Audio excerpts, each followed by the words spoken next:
The iPhone 15 and 15 Pro have been out for a little over 6 months now. So here's my quick 6-month check-in on how my experience is going so far, and whether or not you should buy one if you're thinking about upgrading right now, or if you should just wait a few more months for the iPhone 16 lineup.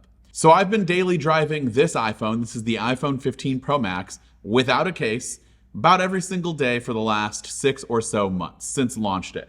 I think the last time I did a check-in video, I bragged about how well everything was holding up, and that even though I have dropped it a few times, there were no scuffs, scratches, or anything like that on the titanium frame. Well, that ship has sailed for me. Honestly, I feel like it happened the moment after I pushed publish on that video. I had a pretty bad drop. My phone isn't in awful condition, but it certainly has had a few major drops recently that have either scuffed up or chipped away at this titanium frame.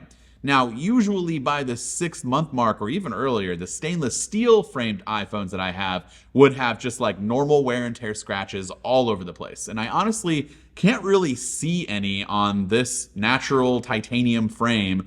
Aside from the point of impacts and the scrapes and, things from when I dropped the phone. But from like normal use, taking it in and out of my pocket or whatever, the stainless steel would definitely get a lot more scratches. Haven't noticed any at all on this iPhone, which is good. Now the screen has a few normal scratches, but it's not that bad because I do like to use a screen protector. It's the only thing I kind of do put on my phones. Although just yesterday I dropped and cracked that screen protector. So as of right now, I don't have one on there. So you can kind of get a look at how the screen's holding up. But everything else has been pretty good so far. I mean, if we look at the back, pretty much flawless. There is a little bit of like wear and tear around the glass here for the lens, but other than that, this phone has held up pretty well. So if you're worried about durability, obviously put a case. It's been mostly user damage from me on my end, but nothing is kind of like falling apart. The titanium frame's holding up really, really well. Hopefully it remains that way. It has only been 6 months, so we'll see how it goes in a year. But as far as overheating, that was an issue early on. We talked about it in the last video. Didn't really notice anything. Was still getting, honestly, I really haven't paid attention to the thermals of this phone, which is a good thing. No news is good news. I haven't really had any issues, so nothing comes to mind. Obviously, it gets hot at certain times. If I'm outside and I'm using it in the sun, it gets hot, but it cools pretty quickly and performance has been fine. In terms of battery life, it was great for me early on, but I am starting to notice that things are getting worse. It's not unexpected, and it's certainly not terrible, but I can also notice that it's degrading, and some days it's really good, and some days it's pretty bad. Again, it just depends on my day. So I think I end the day with like 20 to 30%. Usually at 30%, my low power mode kicks on, so it hangs on a lot better during that time period. It's not terrible. I'm still more than capable of getting through a complete day.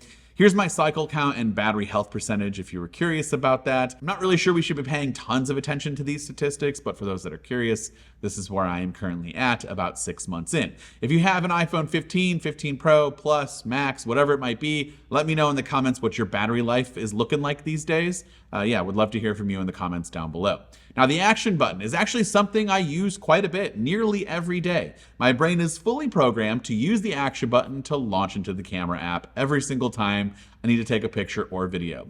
I wish it was used for something more fun or complicated, but honestly, simple is better at times, and that's the app that I need to get into quickly, and I don't like going from the lock screen, and so I prefer to use the action button, and I like that I can use the action button to get into the camera no matter what app I am in, and you can't do that any other way. And so that's what I've trained my brain for. Now the iPhone 16 Pro and Pro Max have a rumored caption button. I'm guessing you can probably launch into the camera button and then do other camera functions with it. And so I'll have to reteach my brain and kind of undo all of the work that I've done. But, I do love the action button for that specific use case. If it does switch over to the iPhone 16 Pro's capture button, I'll learn to use that, and then I'll program the action button to something else, but I gotta find a good use case for it. Of course, want to hear from you about that as well. Let me know in the comments down below what you use your action button for. And the last thing I want to check in on are the cameras. The iPhone 15 Pro and Pro Max remain undefeated in my eyes. They're obviously the best set of cameras that you can get on an iPhone, and pretty much the best for any phone. There really are a few other Android phones that are pretty much right up there with them, but this is the top of the line in my opinion. I still really love them. I have no issues with this camera system whatsoever, but I am looking forward to the potential upgrades that are coming with the iPhone 16 Pro and Pro Max. I don't really use the ultra-wide camera, and maybe that will change this year with the sensor potentially getting a lot better, as rumors suggest, but my go-to is obviously the main lens and that 5x telephoto for portraits. I love those portraits that come out of it. Now, at the beginning of the video, I mentioned maybe you should consider waiting for the iPhone 16, and I think that's going to be my overall recommendation. The iPhone 15 Pro Max is an incredible phone. A lot of really good upgrades are coming, and if you don't care about those upgrades, then sure, upgrade to the 15, you'll be very happy. But if you're coming from a 14 and going to the 16, it'll feel like a much bigger upgrade, and literally any other older phone obviously will feel the same way. Now, the phones are expected to get bigger, so 6.1 to 6.3 and 6.7 to 6.9 for the Pro models. And so if you're a Pro user, that could already make the decision easier for you if you don't want to go that big. And you like the sizes that they're currently at, then get the 15 Pro or Pro Max. Now, personally, I think I'm looking forward to these bigger sizes. The 6.3-inch 16 Pro could be the sweet spot, even though I'll probably end up going with the Pro Max version because, well, it's supposed to be getting a lot of camera upgrades, like an even further zoom on that telephoto lens. I think we're looking at 120 millimeters, which is kind of crazy, and I want to see how those pictures are going to end up. Now, we are expecting a 48 megapixel ultra-wide sensor, which should be a huge improvement from the current model. The capture button just sounds incredibly useful to me and should make the iPhone feel like a DSLR camera or a point and shoot even more so than it already does.